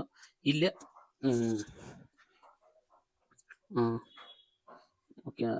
ರಿಯೂನಿಯನ್ ಎಂಬ ಜ್ವಾಲಾಮುಖಿ ಆಕ್ಟಿವ್ ಆಗಿತ್ತು. ಅಂದರೆ ಉಕ್ಕಿ ಹರಿತಾ ಇತ್ತು, ಹಿಂಗೆ ಚಿಮ್ತಾ ಇತ್ತು ಭೂಮಿ ಪದರ ದಾಟಿ. ಸೊ ಅದನ್ನು ದಾಟಿ ಬರುವಾಗ, ಭಾರತ ಹಿಂಗೆ ದಾಟಿ ಬರುವಾಗ ಈ ಜ್ವಾಲಾಮುಖಿ ಪರ್ವತ ಯಾವುದಪ್ಪ ಪ್ರಸ್ಥಭೂಮಿ ಹುಟ್ಟಿತಂತಂದು ಹೇಳ್ತಾರೆ. ಅವಾಗ ಇಲ್ಲಿ ಬಂದಾಗ ಅದು ಹಿಂಗೆ ಶೇಖರಣೆ ಆಗಿ ಈ ಜ್ವಾಲಾಮುಖಿ ಪರ್ವತ ಹುಟ್ಟಿತು ಅಂತಂದು ಕೇಳಲ್ಪಟ್ಟಿನಿ, ಈ ಪರ್ವತ. ಮತ್ತು ಈಗ ಅದೇ ಒಂದು ಭಾಗ ಸಹ್ಯಾದ್ರಿ ಪರ್ವತಗಳು ಇಲ್ಲಿ ಡಿಕ್ಕಿ ಹೊಡಿತೈತಲ್ಲ, ಸೊ ಈ ಡಿಕ್ಕಿ ಹೊಡೆದಂಥ ಸಮುದ್ರದಲ್ಲಿ ಈ ಭೂಮಿ ಹಿಂಗಂತ ಸ್ಪ್ಲಾಟ್ ಆಗಿದ್ದು, ಈ ಒಂದು ಫ್ಲಾಟ್ ಒಳಗೆ ಸ್ವಲ್ಪ ಕುಸಿದು ಸಮುದ್ರದ ಒಳಗಡೆ ಇದಾದಾಗ ಹಿಂಗಿರುವಂಥದ್ದು, ಹಿಂಗೆ ಕುಸಿದು ಹಿಂಗೆ ಬಿದ್ದಾಗ ಈ ಭಾಗ ಸಮುದ್ರ ಭಾಗದ ಕುಸಿದಾಗ ಈ ಭಾಗ ಮೇಲೆ ಹೇಳಲ್ಪಡ್ತದೆ. ಇಲ್ಲಿ ಈ ಭಾಗ ಕುಸಿಯಲ್ಪಡ್ತದೆ ಸಮುದ್ರದಲ್ಲಿ. ಸೊ ಆವಾಗ ಸ್ವಲ್ಪ ಈ ಭಾಗ ನಿರ್ಮಾಣವಾಗಿರ್ತದೆ ಅಷ್ಟೇ. ಸಹ್ಯಾದ್ರಿ ಪರ್ವತದಲ್ಲಿ ಎತ್ತರವಾದದೊಂದು ಪರ್ವತ ಕಲಸುಬಾಯಿ. ಕಲಸುಬಾಯಿ ಕಲಸುಬಾಯಿ ಇಲ್ಲೇನೋ ಸ್ವಲ್ಪ ಮಿಸ್ಟೇಕ್ ಮಾಡಿ ಹೇಳಿರೋದನ್ನು ಹಿಂದಗಡೆ ಮತ್ತೆ ಸರಿ ಮಾಡಿ ಹೇಳ್ತೀನಿ. ಆದರೆ ನಾನು ಸ್ವಲ್ಪ ಭಾಳ ದಿನ ಪ್ರಿಪರೇಷನ್ ಸ್ವಲ್ಪ ಮಾಡ್ಬೇಕಾಯ್ತು, ಅದ್ರ ಗೊತ್ತಿರೋದನ್ನು ಹೇಳೋಣ ಅಂತ ಹೇಳ್ತಾನೆ. ಕಳಸುಬಾಯಿ ಈ ಸಹ್ಯಾದ್ರಿ ಪರ್ವತದಲ್ಲಿ ಈ ಈ ಒಂದು ಸಹ್ಯಾದ್ರಿ ಪರ್ವತದಲ್ಲಿ ಹುಟ್ಟಿದ ನದಿಗಳು ಯಾವ ಹುಟ್ಟುತ್ತೆ ಅಂದರೆ ಗೋದಾವರಿ. ನಿಮ್ಗೆ ಗೊತ್ತಿರ್ಬೋದು ಗೋದಾವರಿ ತ್ರಿಯಂಬಕೇಶ್ವರ ಎಂಬಲ್ಲಿ ಹುಟ್ಟುತ್ತದೆ. ಎರಡನೇದು ಭೀಮಾ ನದಿ. ಮೂರನೇದು ಕೃಷ್ಣಾ ನದಿ, ಅದನ್ನು ಕೂಡ ಇಲ್ಲೇ ಹುಟ್ಟುತ್ತೆ. ಭೀಮಾ ನದಿ, ಕೃಷ್ಣಾ ನದಿ ಇವೆಲ್ಲ ಇಲ್ಲೇ ಹುಟ್ಟುತ್ತವೆ, ಈ ಸಹ್ಯಾದ್ರಿ ಪರ್ವತ ಶ್ರೇಣಿಯಲ್ಲಿ ಹುಟ್ಟುತ್ತವೆ. ಕಳಸುಬಾಯಿ ಮಹಾರಾಷ್ಟ್ರದಲ್ಲಿದೆ. ಪಾಸುಗಳ ಬಗ್ಗೆ ಗೊತ್ತಾಯ್ತು. ನೆಕ್ಸ್ಟ್ ಮತ್ತೆ ಕೆಳಗಡೆ ಬಂದ್ರೆ ಇಲ್ಲಿ ಊಟಿ ಇದೆ, ಗಿರಿಧಾಮ ಇದೆ, ಉದಕ ಮಂಡಲ ಅಂತ ಕರಿತೀವಿ ನಾವು. ನೀಲಗಿರಿ ಬಯಸ್ಪರ್ ರಿಸರ್ವ್ನು ಇದೆ, ಜೈವಿಕ ಸಂರಕ್ಷಣಾ ವಲಯ ಇದೆ. ನೆಕ್ಸ್ಟ್ ಪಾಳನಿ ಬೆಟ್ಟಗಳಿದ್ದಾವೆ ಕೆಳಗಡೆ. ಆಮೇಲೆ ಈ ಕಡೆ ಪಾಳನಿ ಬೆಟ್ಟದಲ್ಲಿ ಕೊಡೆಕೆನಾಲ್ ಇದೆ. ಪಾಳನಿ ಬೆಟ್ಟದಲ್ಲಿ ಕೊಡೆಕೆನಾಲ್ ಇದೊಂದು ನೆನ್ಪಿಟ್ರಿ. ಮತ್ತೆ ಈ ಪಶ್ಚಿಮ ಘಟ್ಟ ಯಾವ್ಯಾವ್ದ್ರ ನಡುವೆ ಹಂಚಿಕೆ ಆಗಿದೆ ಅಂದ್ರೆ ಗುಜರಾತಿಂದ ಹಿಡಿದು ಕೇರಳ, ತಮಿಳುನಾಡುವರೆಗೂ ಇದೆ.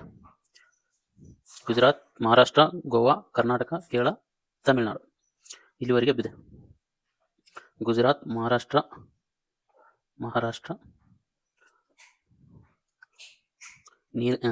ಗೋವಾ, ಕರ್ನಾಟಕ, ಕೇರಳ, ತಮಿಳುನಾಡು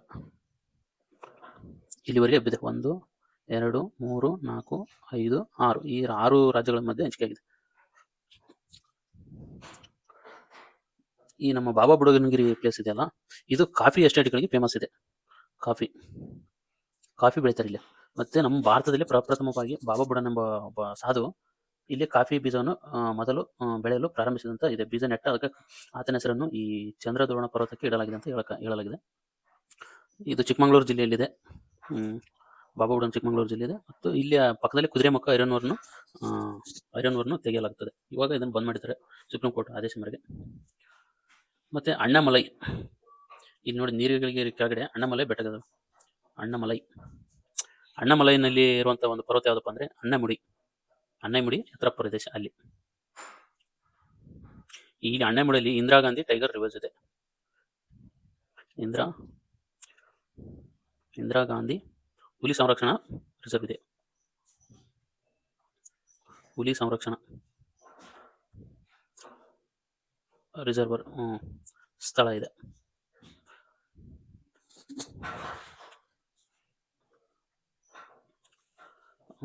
ನೆಕ್ಸ್ಟ್ ನೋಡೋಣ.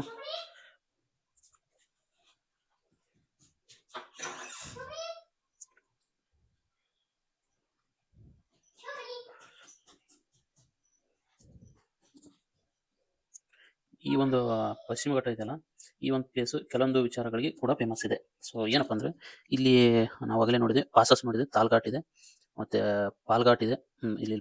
ಇಲ್ಲಿ ಪಾಲ್ಘಾಟ್, ತಾಲ್ಘಾಟ್, ಬೋರ್ಘಾಟ್ ಪುಣೆ, ಮುಂಬೈ ಬೇರ್ಪಡಿಸಿದ್ರೆ ಈ ತಾಲ್ಘಾಟ್ ನಾಸಿಕ್ ಮತ್ತು ಮುಂಬೈನ ಬೇರ್ಪಡಿಸುತ್ತೆ. ಸೊ ಮತ್ತೆ ಇನ್ನೊಂದು ಪಶ್ಚಿಮ ಘಟ್ಟದಲ್ಲಿ ಕಾವೇರಿ ನದಿ ಹುಟ್ಟಿ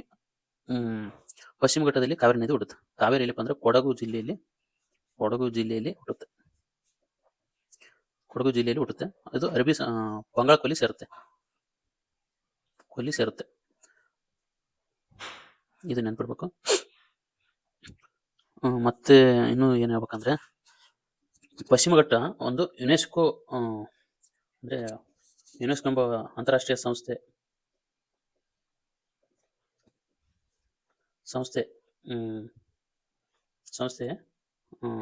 ಜೈವಿಕ ತಾಣಗಳನ್ನು ಗುರುತಿಸುತ್ತೆ.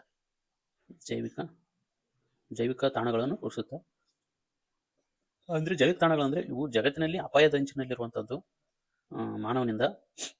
ಮತ್ತು ಇಲ್ಲಿ ಅತಿ ಹೆಚ್ಚು ಸ್ಥಳೀಯ ಜೀವಿಗಳು ಅಸ್ತಿತ್ವದಲ್ಲಿದ್ದು ಅವುಗಳು ಬೆದರಿಕೆ ಇದ್ದಂಥವನ್ನ ಗುರುತಿಸಿ ಸಂರಕ್ಷಣೆಗಾಗಿ ಕೈಗೊಂಡಂಥದ್ದು.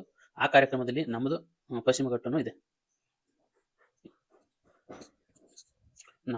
ಕರ್ನಾಟಕನು ಅಥವಾ ಕರ್ನಾಟಕ ಮತ್ತು ಇತರೆ ಭಾರತದಲ್ಲಿಯೂ ಕೂಡ ಎನ್ವೈರ್ಮೆಂಟ್ ಪ್ರೊಟೆಕ್ಷನ್ ಆಕ್ಟ್ 1982 ಕೂಡ ಇವುಗಳನ್ನು ರಕ್ಷಣೆ ಮಾಡಲಾಗುತ್ತದೆ.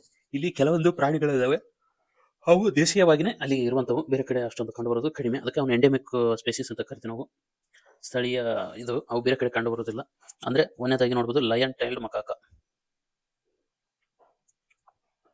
ಮಕಾಕ್ ಅಂತಂದು, ನೀಲಗಿರಿ ತಾರ್ ಅಂತಂದು, ನೀಲಗಿರಿ ತಾರ್ ಜಿಂಕೆ, ಅದು ಒಂದು ರೀತಿದ್ದು. ಮತ್ತೆ ಮಲಬಾರ್ ಸಿವೆಟ್ ಅಂತಂದು ಅಳಿಲಿದು, ಮಲಬಾರ್ ಸಿವೆಟ್ ಅಳಿಲಿದು. ನಾಲ್ಕನೇದು ಮಲಬಾರ್ ಜೈಂಟ್ ಸ್ಕ್ವೇರಲ್, ಸಿವೆಟ್ ಅಳಿಲು ಅಥವಾ ಒಂದು ಪ್ರಾಣಿ, ಅದನ್ನ ಜೈಂಟ್ ಸ್ಕ್ವೇರಲ್ ಅಂತಿದೆ. ಮಲಬಾರ್ ಜೈಂಟ್ ದೊಡ್ಡದು, ಜೈಂಟ್ ಸ್ಕ್ವೇರಲ್ ಅದೇ ಅಳಿಲು. ಇವು ಇಲ್ಲಿಗೆ ಒಂದು ಸ್ಥಳೀಯ ಜೀವಿಗಳು, ಪಶ್ಚಿಮ ಘಟ್ಟಕ್ಕೆ ಅದಲ್ಲಿರುವಂಥ ಜೀವಿಗಳು. ಮತ್ತೆ ಅತಿ ಹೆಚ್ಚು ಈ ಪ್ರದೇಶದಲ್ಲಿ ಏಷ್ಯಾಟಿಕ್ ಆನೆಗಳು ಇಲ್ಲಿ ಜಾಸ್ತಿ ಕಂಡು ಬರ್ತವೆ. ಮತ್ತೆ ಹುಲಿಗಳು ಕೂಡ, ಚಿರತೆಗಳು, ಹುಲಿಗಳು ಕೂಡ ಜಾಸ್ತಿ ಇಲ್ಲಿ ಕಂಡು ಬರ್ತವೆ. ಹುಲಿ ಸಂರಕ್ಷಣೆಯಲ್ಲಿ ಕರ್ನಾಟಕನೂ ಇದೆ, ಆನೆಗಳ ಸಂರಕ್ಷಣೆಯಲ್ಲಿ ಕರ್ನಾಟಕನೂ ಇದೆ ಟಾಪಲ್ಲಿ. ಮತ್ತೆ ಇತರೆ ವನ್ಯಜೀವಿ ಧಾಮಗಳು ಇಲ್ಲಿ ಕಂಡು ಬರ್ತವೆ. ಅದೇ ವೈನಾಡು ಮಧುಮಲೈ ಇವು ಕಂಡು ಬರ್ತವೆ. ಮತ್ತು ಇಲ್ಲಿ ವಿದೇಶಿ ಸಸ್ಯಗಳು ಕೆಲವೊಂದು ಅದಾವೆ, ಅವು ದೇಶೀಯ ಒಂದು ಸಸ್ಯ ನಾಶ ಆಗಲು ಕಾರಣ ಆಗುತ್ತೆ. ಅವಕ್ಕೆ ನಾವು ಏನಂತೀವಿ, ಏಲಿಯನ್ ಸ್ಪೇಸಿಸ್ ಅಂತೀವಿ ಅಥವಾ ಇನ್ವೇಸಿವ್ ಸ್ಪೇಸಿಸ್ ಅಂತೀವಿ. ವಿದೇಶಿ ಸಸ್ಯಗಳು ಏಲಿಯನ್ ಸ್ಪೇಸಿಸ್ ಅಂತೀವಿ. ಅವು ಯಾವುದಂದ್ರೆ ಎಕ್ಲೋಪೆಟಸ್, ನಾವು ಕಾಂಗ್ರೆಸ್ ಅಂತೀವಲ್ಲ ಅದು. ಮತ್ತು ಲ್ಯಾಂಟಿನಾ ಅಂದರೆ ಅದೇ ನೀರಲ್ಲಿ ಬೆಳೆಯುವಂಥದ್ದು, ಜಾಸ್ತಿ ಕೆರೆಗಳಿಗೆ ನೋಡಿರ್ಬೋದು, ತುಂಬ ದೊಡ್ಡ ಗಾತ್ರದ ಎಲೆಯಾದಾಗ ಅಲ್ಲಿ ಎಬ್ಬಿಟ್ಟಿರುತ್ತೆ, ಕೆರೆನ ಮುಳುಗಿಸ್ಬಿಟ್ಟಿರುತ್ತೆ ಅದು. ಸೊ ಮತ್ತು ಮೂರನೇದು ವಾಟೆಲ್ ಅಂತಂದು. ಸೊ ಇವು ಏನಂತ ಲ್ಯಾಂಟಿನಾ ಅನ್ನೋದು. ಓಕೆ, ಇವು ಏನಪ್ಪ ಅಂದರೆ ನೀರಲ್ಲಿ ಜಾಸ್ತಿ ಬೆಳೆದ್ಬಿಟ್ರೆ ಆಮ್ಲಜನಕ ಸಾಗಣೆ ಮೀನುಗಳಿಗೆ ಸಿಗಲ್ಲ, ಹಂಗಾಗಿ ಎಷ್ಟೊಂದು ಮೀನುಗಳು ಸತ್ತೋಗ್ಬಿಡ್ತವೆ. ಸೊ ಈ ರೀತಿ ಪರಿಣಾಮ ಬೀರ್ತವೆ ಇವು. ನೆಕ್ಸ್ಟ್ ನೋಡೋಣ, ಪೂರ್ವಘಟ್ಟ ನೋಡೋಣ. ಈ ಪೂರ್ವಘಟ್ಟದಲ್ಲಿ ಏನೇನು ಎಂತೆಂಥ ಜೀವಿಗಳು ಕಂಡು ಬರ್ತವೆ ಏನಂಬುದನ್ನು ಸ್ವಲ್ಪ ನೋಡೋಣ. ಪೂರ್ವಘಟ್ಟ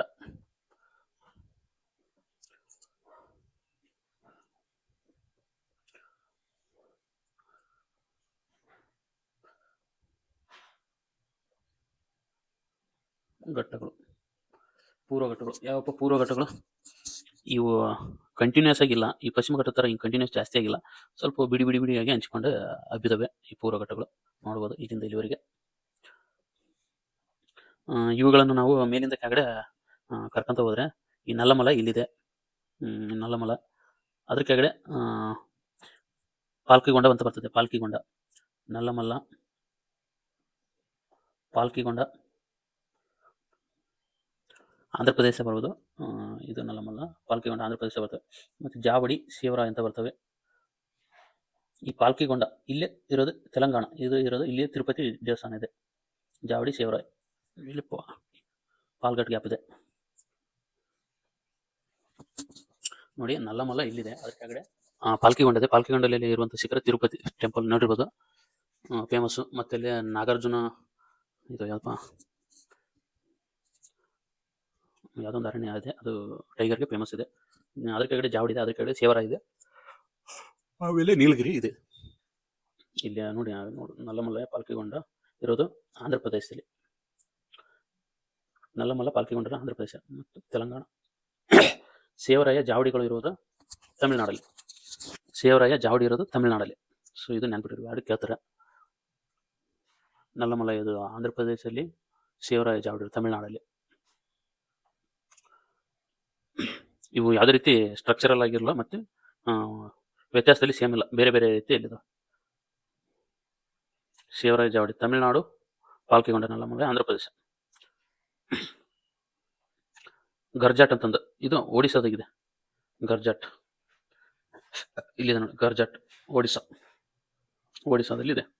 ಇಲ್ಲಿ ಮಹೇಂದ್ರಗಿರಿ ಇದೆ, ಹೈಯೆಸ್ಟ್ ಪೀಕ್ ಆಫ್ ಪೂರ್ವಘಟ್ಟದಲ್ಲಿ ಹೈಯೆಸ್ಟ್ ಪೀಕ್ ಅದು ಗರ್ಜಾಟದಲ್ಲಿರುವಂಥದ್ದು. ಸೊ ಇದನ್ನ ನೆನ್ಪಿಡ್ಬೇಕು. ಶ್ರೇಣಿ ನಲ್ಲಮಲ್ಲ, ಪಾಲ್ಕಿಗೊಂಡ, ಜಾವಡಿ, ಆಮೇಲೆ ಶಿವರಾಯ್ ನೆನ್ಪಿಟ್ಟಿದ್ರಿ.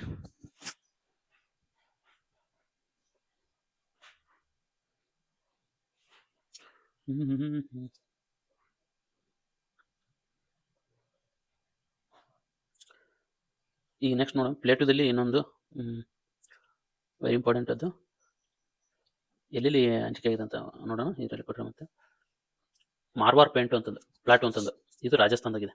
ಹಿಂಗೆ ಹಂಚಿಕೆ ಆಗಿದೆ ಅಂದರೆ ಭಾರತ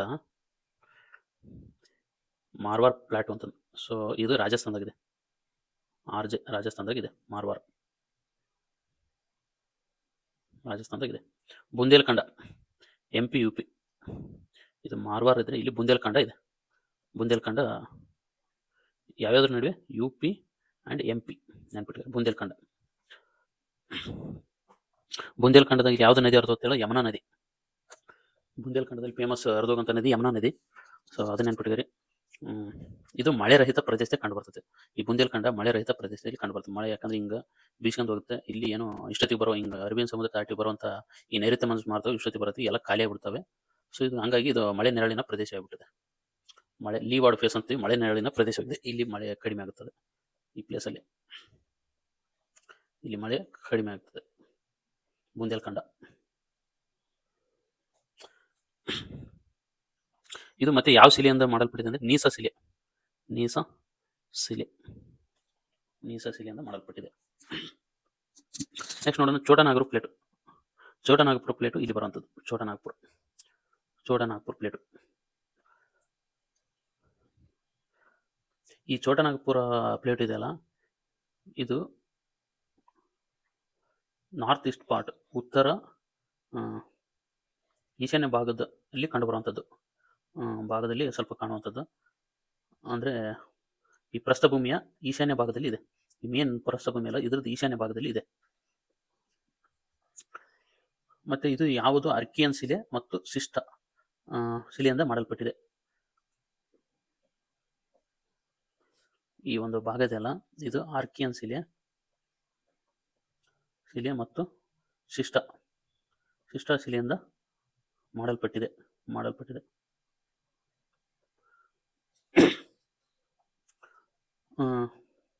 ಗೊಂಡ್ವಾನ ರಾಕ್ಸ್ ಕಲ್ಲು ಇಲ್ಲಿ ಜಾಸ್ತಿ ಕಂಡು ಬರ್ತದೆ. ಅಂದ್ರೆ ಈ ಗೊಂಡ್ವಾನ ಕಾಲದಲ್ಲಿ ಇಲ್ಲಿ ಗಿಡ ಇದ್ದಂಥವು, ಭೂಮಿ ಮೇಲೆ ಇದ್ದಂಥವು ಭೂಕಂಪದಿಂದ ಭೂಮಿಯ ಒಳಗಡೆ ಕುಸಿದು ಹೋದಾಗ ಅಲ್ಲಿ ಶಾಖ ಮತ್ತು ಉಷ್ಣದಿಂದ ಅದು ಕಲ್ಲಿದ್ದಲಾಗಿ ಪರಿವರ್ತನೆ ಆಗ್ತದೆ. ಅದು ಇಲ್ಲೇ ಈ ಒಂದು ಕಲ್ಲಿದ್ದಲು ಈ ಒಂದು ಪ್ಲೇಸಲ್ಲೇ ಕಂಡು ಬರ್ತದೆ. ಅದಕ್ಕಾಗಿ ಚೋಟನಾಗಪುರ ಪ್ರಸ್ಥಭೂಮಿಯನ್ನು ನಾವು ಭಾರತ ರೂರ್ ಆಫ್ ಇಂಡಿಯಾ ಅಂತೀವಿ. ಜರ್ಮನಿಯ ರೂರ್ ಎಂಬ ಪ್ರದೇಶ ಕಲ್ಲಿದ್ದಲು ಗಣಿಗಾರಿಕೆ ಮತ್ತು ಅಲ್ಲಿ ಅದಿರು ಸಿಗುವುದಕ್ಕೆ ಫೇಮಸ್ ಆದ್ರೆ, ಅದೇ ರೀತಿ ಕರ್ನಾಟಕದಲ್ಲಿ ಇಡೀ ಭಾರತದಲ್ಲಿ ಈ ಒಂದು ಯಾವಪ್ಪ ಈ ಪ್ಲೇಸ್ ಚೋಟನಾಗಪುರ ಪ್ಲೇಟ್ ಪ್ರಸ್ಥಭೂಮಿ ಪ್ರಸಿದ್ಧ ಇರೋದ್ರಿಂದ ಇದಕ್ಕೆ ಇದು ಫೇಮಸ್. ಈ ರೀಸನ್ದಲ್ಲಿ ದಾಮೋದರ, ನಾರ್ತ್ ಕಿಯಲು, ಸೌತ್ ಕಿಯಲು, ಸುಬಾನ್ ರೇಖಾ ಈ ನದಿಗಳು ಕಂಡು ಬರ್ತವೆ. ಈ ಚೋಟನಾಗಪುರ ಪ್ಲೇಟ್ ಭೂಮಿಯಲ್ಲಿ ಉಗಮಿಸುವ ನದಿಗಳು ಯಾವಪ್ಪ ಅಂದ್ರೆ ನದಿಗಳು ಯಾವ್ದು ದಾಮೋದರ, ಉತ್ತರ ಕಿಯೋಲ್, ದಕ್ಷಿಣ ಕಿಯೋಲ್, ನಾಲ್ಕನೇದು ಸುಬಾನ್ ರೇಖಾ ನದಿ ಇಲ್ಲಿ ಕಂಡು ಬರ್ತವೆ. ನೆನ್ಪಿಟ್ಟಿದ್ರೆ ನೆಕ್ಸ್ಟ್ ಅಳಕ್ಸೋಣ.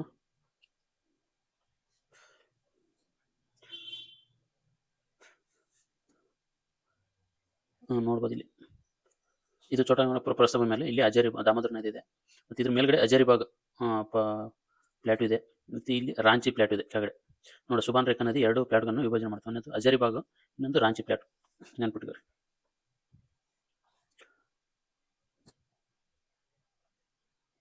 ಮತ್ತು ಈ ಛತ್ತೀಸ್ಗಢ ಮತ್ತು ಒಡಿಶಾ ನಡುವೆ ಮಧ್ಯೆ ಬಸ್ತರ್ ಮತ್ತು ದಂಡಕಾರಣ್ಯ ಇವೆರಡು ಸಣ್ಣ ಪುಟ್ಟ ಪ್ಲಾಟು ಅಂದ್ರೆ ಪ್ಲಾಟು ಥರನೇ ಇರುವಂಥವು ಕಂಡು ಬರ್ತವೆ. ಇವು ಮಿನರಲ್ ರಿಚ್ ಪ್ಲೇಸ್. ಈ ದಂಡಕಾರಣ್ಯ ಮತ್ತು ಬಸ್ತರ್ಗಳು ಇವು ಇರಾವಡಿ ನದಿ ಇಲ್ಲಿ ಹರಿದು ಹೋಗ್ತದೆ. ಈ ಬಸ್ತರ್ ಮತ್ತು ದಂಡಕಾರಣ್ಯ ಮಧ್ಯೆ ಇರಾವಡಿ ನದಿ ಮಿನರಲ್ ರಿಚ್ ಪ್ಲೇಸ್. ಯಾವಾಗಲೂ ನಮ್ದು ಇಂಡಿಯಾದ ಮಿನರಲ್ ಲ್ಯಾಂಡ್ ಒಂದು ಫೇಮಸ್ ಇರೋಂಥ ಭಾಗ ಅಂದ್ರೆ ಇದಂತ ಛತ್ತೀಸ್ಗಢ, ಜಾರ್ಖಂಡ, ಒಡಿಶಾ ಭಾಗ. ಈ ಒಂದು ಜಾರ್ಖಂಡ್ ಮೇನ್ ಫೇಮಸ್. ಇವೆರಡು ಮಿನರಲ್ ರಿಚ್ ಪ್ಲೇಸಸ್. ಕಲ್ಲಿದ್ದಲು ಎಲ್ಲ ಸಿಗುವಂಥದ್ದು ಇಲ್ಲೇ. ಕಬ್ಬಿಣನೂ ಸಿಗ್ತದೆ ಇಲ್ಲೇ ಜಾಸ್ತಿ. ಹಂಗೆ ಬಂದ್ರೆ ನಾವು ದಕ್ಕನ್ ಪ್ಲೇಟು ನೋಡೋಣ. ಈ ದಕ್ಕನ್ ಪ್ಲೇಟು ಇದು ದೊಡ್ಡ ಪ್ಲೇಟು. ಇದರ ಈಶಾನ್ಯ ಭಾಗದಲ್ಲಿ ಚೋಟನಾಗಪುರ ಕಂಡು ಬಂತು. ಸೊ ಈ ಕಡೆ ಹೋದ್ರೆ ಇಲ್ಲಿ ಅದೇ ಮಾಳ ಪ್ಲೇಟು, ಮತ್ತು ಹಂಗೆ ಯಾವುದಪ್ಪ ಅವೆಲ್ಲ ನೋಡಿದ್ವಲ್ಲ, ಅದು ಯಾವುದು ಆ್ಯಕ್ಚುಲಿ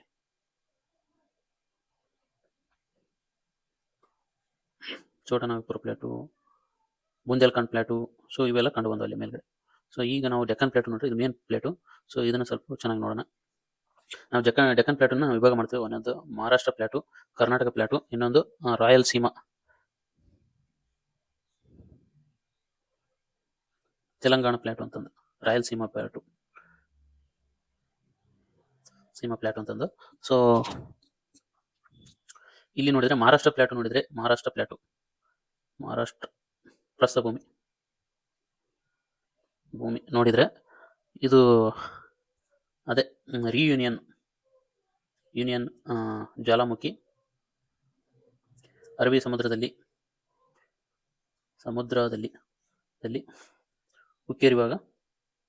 ಉಕ್ಕಿ ಹರಿಯುವಾಗ ಭಾರತ ಹಿಮಾಲಯ ಕಡೆ ಸಾಗುವಾಗ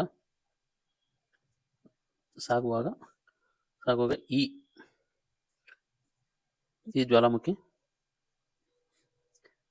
ಭಾರತ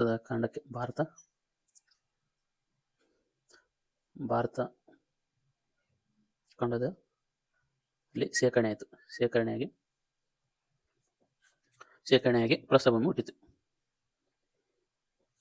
ಆಗಲೇ ಎಕ್ಸ್ಪ್ಲೇನ್ ಮಾಡಿದೆ. ಇಲ್ಲಿ ಹಿಮಾಲಯ, ಇಲ್ಲಿ ಆಫ್ರಿಕಾ. ಸೊ ಇದ್ರ ಪಾರ್ಟು ಇಲ್ಲಿ ಭಾರತ ಇರ್ತದೆ. ಇದು ಮೆಲ್ಲಕ್ಕೆ ಹಿಂಗೆ ಹೋಗುವಾಗ, ಈ ಕಡೆ ಹೋಗುವಾಗ ಇಲ್ಲಿ ಈರಣ್ಣ ಉಕ್ಕಿ ಇರ್ತದೆ, ಜ್ವಾಲಾಮುಖಿ ಹಿಂಗೆ. ಅವಾಗ ಇದು ಹಿಂಗೆ ದಾಟೋಡುವಾಗ ಇಲ್ಲಿ ಸ್ವಲ್ಪ ನಿಧಾನ ಪ್ರಕ್ರಿಯೆ ಅಲ್ಲ, ಇದು ಹೋಗೋ ಪ್ರಕ್ರಿಯೆ. ಅವಾಗ ಇಲ್ಲಿ ಶೇಖರಣೆ ಆದದ್ದು ಇಷ್ಟ ಆಯಿತು. ಇದು ಹಂಗೆ ಇಲ್ಲಿ ಬಂದು ಇಲ್ಲಿ ಶೇಖರಣೆ ಆದಾಗ ಇದೇ ಒಂದು ಪ್ರಸ್ಥಭೂಮಿಯಾಗಿ ಕಂಡು ಬಂತು. ಇದು ನೆನಪಿರ್ಬೇಕು. ಹೆಂಗೆ ಮಹಾರಾಷ್ಟ್ರ ಪ್ರಸ್ಥಭೂಮಿ ಉಗಮಾಯಿತು ಅಥವಾ ಡೆಕ್ಕನ್ ಪ್ರಸ್ಥಭೂಮಿ ಹುಟ್ಟಿತು ಅಂತಂದು. ಇಲ್ಲಿ ಕಂಡು ಬರುವಂಥದ್ದು ಬ್ಲ್ಯಾಕ್ ಸಾಯಿಲು, ಕಪ್ಪು ಮಣ್ಣು. ಈ ಮಹಾರಾಷ್ಟ್ರ ಪ್ರಸ್ಥಭೂಮಿ, ಕರ್ನಾಟಕ ಪ್ರಸ್ಥಭೂಮಿ ಕಪ್ಪು ಮಣ್ಣು. ಮತ್ತೆ ಇದಕ್ಕೆ ಪ್ರಸ್ಥಭೂಮಿ ಅಂದರೆ ಯಾವಾಗಲೂ ಕಡಿದಾರದ ಇಳಿಜಾರು, ಸುತ್ತಲೂ ಕಡಿದಾರದ ಇಳಿಜಾರು ಹೊಂದಿರ್ತದೆ. ಇಷ್ಟು ಇದು ಸ್ವಲ್ಪ ಎತ್ತರವಾದ ಪ್ಲೇಸ್ ಆಗುತ್ತೆ ಎಲ್ಲಕ್ಕಿಂತ. ಇದೇ ಪ್ರಸ್ಥಭೂಮಿ.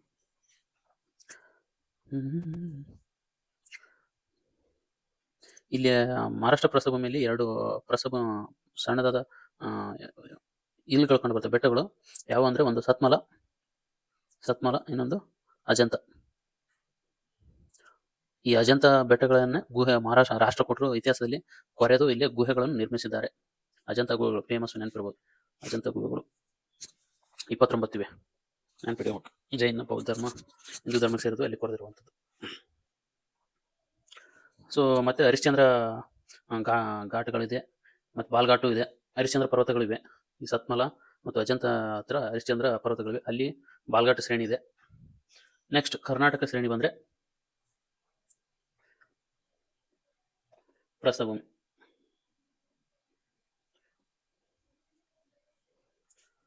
ಎಷ್ಟಿದೆ ಅಂದರೆ, ಇದು ಮಹಾರಾಷ್ಟ್ರ ಪ್ರಸ್ಥಭೂಮಿ, ಇದು ಕರ್ನಾಟಕ ಪ್ರಸ್ಥಭೂಮಿ. ಸೊ ಇದು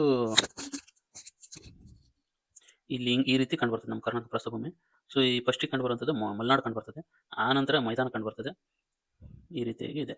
ಸೊ ಮತ್ತು ಇಲ್ಲಿ ಕಾವೇರಿ ನದಿ ಅದು ಹುಟ್ಟುತ್ತೆ, ಅದು ಹುಟ್ಟಿ ಹಿಂಗೆ ತಮಿಳುನಾಡುವರೆಗೆ ದಾಟಿ ಆಮೇಲೆ ಬಂಗಾಳಕೊಲ್ಲಿ ಸೇರುತ್ತೆ.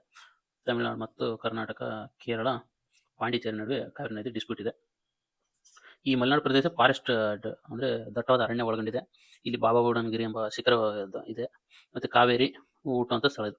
ಈ ಕಡೆ ಬಂದರೆ ಮೈದಾನ ಪ್ಲೇಸ್ ಬರ್ತದೆ. ಮತ್ತು ಈ ಕಾವೇರಿ ನದಿ ಹರಿಯುವಾಗ ಇಲ್ಲಿ ಶಿವನ ಸಮುದ್ರ ಒಂದು ಜಲಪಾತ ಉಂಟು ಮಾಡುತ್ತೆ.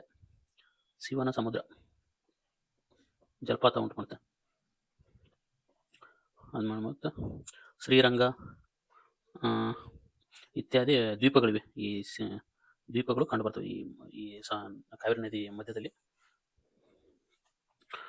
ಇದು ಫ್ಲಾಟ್ ಲ್ಯಾಂಡ್ ರೋಲಿಂಗ್ ಟೋಪೋಗ್ರಫಿ ಇದೆ. ಇದನ್ನು ಫ್ಲಾಟ್ ಲ್ಯಾಂಡ್ ಆಗಿದೆ, ರೋಲಿಂಗ್ ಟೋಪೋಗ್ರಫಿ ಆಗಿದೆ. ಇಷ್ಟು ಈ ಒಂದು ಪ್ರಸ್ಥಭೂಮಿ ಮತ್ತು ಹಿಮಾಲಯ ಕುರಿತು ಮಾಹಿತಿ. ನೆಕ್ಸ್ಟ್ ಹಂಗೆ ಇತರೆ ಅಂಶಗಳು ಜಿಯೋಗ್ರಫಿ ರಿಲೇಟೆಡ್ ನೋಡೋಣ ನೆಕ್ಸ್ಟ್ ಕ್ಲಾಸಲ್ಲಿ, ಟೈಮ್ ಇದ್ದಾಗ. ದ್ವೀಪಗಳು, ಇತರೆ ಅಂಶಗಳು ಕೂಡ ಚರ್ಚೆ ಮಾಡೋಣ. ಬಾಯ್.